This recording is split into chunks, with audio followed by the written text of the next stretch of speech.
Bonjour et bienvenue sur Radio Cessert, votre podcast quotidien sur l'actualité cyber du jeudi 21 novembre 2024 pour la 100e. Je suis Marc-Frédéric Gomez, en direct de l'Indre, j'espère que vous allez bien. Au programme aujourd'hui, Blue Sky atteint 20 millions d'utilisateurs et fait face à des escroqueries liées aux crypto-monnaies. Finastra enquête sur une violation de données. Ford reconnaît une violation de données liée à un fournisseur tiers. Et enfin, de multiples vulnérabilités dans les produits Apple. Vous trouverez bien entendu tous les liens qui m'ont permis de créer cette revue d'actualité dans la description de cet épisode. Donc Blipping Computer nous informe que la plateforme Blue Sky, qui est un réseau décentralisé, l'équivalent de X, conçu sur le protocole AT Protocol, a franchi la barre des 20 millions d'utilisateurs actifs. Cependant, cette croissance a rapidement attiré l'attention des cybercriminels exploitant la plateforme pour des arnaques liées aux crypto-monnaies. On le voyait déjà sur WhatsApp, on l'a vu aussi sur des produits type TikTok, Insta. Les attaques se concentrent sur l'envoi de messages frauduleux et la création de comptes usurpant des identités de personnalités publiques ou des projets légitimes.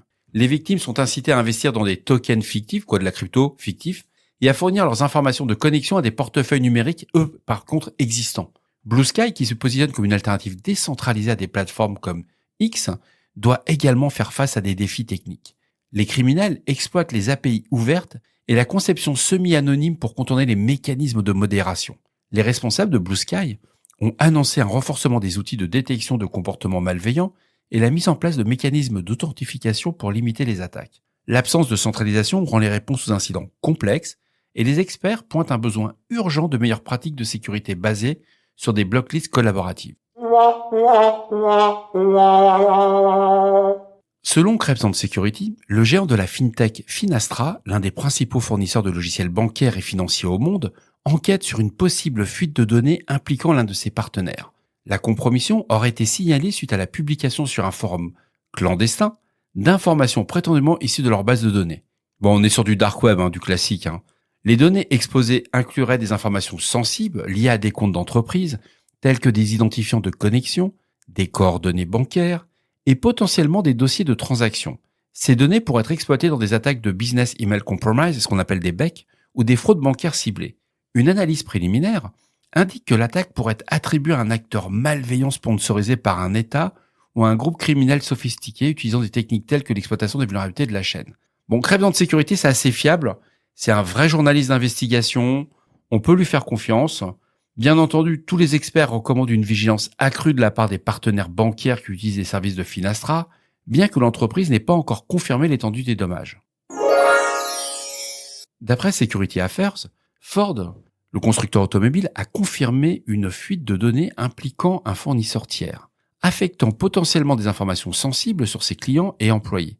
L'incident a été révélé après que des données appartenant à Ford aient été publiées sur un forum de ransomware lié au groupe Logbit.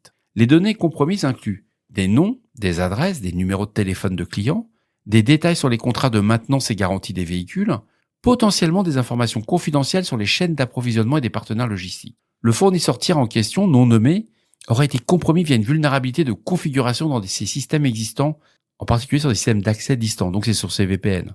Les attaquants auraient utilisé une technique de privilège d'escalation, donc élévation de privilège, pour extraire les données avant de publier un échantillon pour faire une pression publique sur le constructeur. Ford collabore actuellement avec les forces de l'ordre et effectue une revue complète de ses partenaires tiers pour assurer de leur conformité avec les standards de sécurité ISO 27001. Cependant, aucune rançon n'a été mentionnée à ce stade. Le CERT-FR a publié un avis concernant une vulnérabilité critique affectant les systèmes d'exploitation iOS et iPadOS, identifiant sous la référence de la CVE 2024 45678. Cette faille de sécurité permettrait l'exécution de code arbitraire à distance, donc ce qu'on appelle une Remote Code Execution, RCE, via une exploitation ciblée. Donc c'est une vulnérabilité qui réside dans la gestion incorrecte des entrées utilisateurs dans le composant WebKit, utilisé pour le rendu des pages web dans Safari, ou d'autres applications tierces qui s'appuient sur le WebKit. Cette faille peut être exploitée par un attaquant à distance en incitant une victime à visiter une page web spécialement conçue ou à ouvrir un fichier malveillant. Une fois exploitée, la vulnérabilité permettra à l'attaquant d'exécuter des commandes avec les privilèges de l'utilisateur affecté, compromettant ainsi la confidentialité, l'intégrité et la disponibilité du système. Donc ça touche toutes les versions d'iOS avant la version 17.1.2. Sur iPadOS, c'est avant la version 17.1.2. Bien entendu, le CERT-FR recommande de consulter les notes de mise à jour de sécurité d'Apple pour des informations détaillées sur les correctifs disponibles. Bon, patch, comme d'hab, patch, mise à jour, c'est la routine. Et voilà, ce podcast de Radio Cesseur pour la 100e du jeudi 21 novembre 2024 touche à sa fin. J'espère qu'il vous a plu, qu'il vous a apporté des informations utiles. Quelques chiffres pour cet épisode en particulier. Vous êtes en moyenne 350 à écouter chaque jour, chaque épisode. C'est incroyable, merci. Je suis hyper touché. Vous êtes situé en France pour 83% d'entre vous. Mais il y a pas mal de pays, il y a une quarantaine de pays qui me suivent. En particulier la belle province de Québec jusqu'à la muraille de Chine en passant par Moscou, c'est incroyable. Et aussi nos amis monégasques, il faut jamais oublier nos amis monégasques.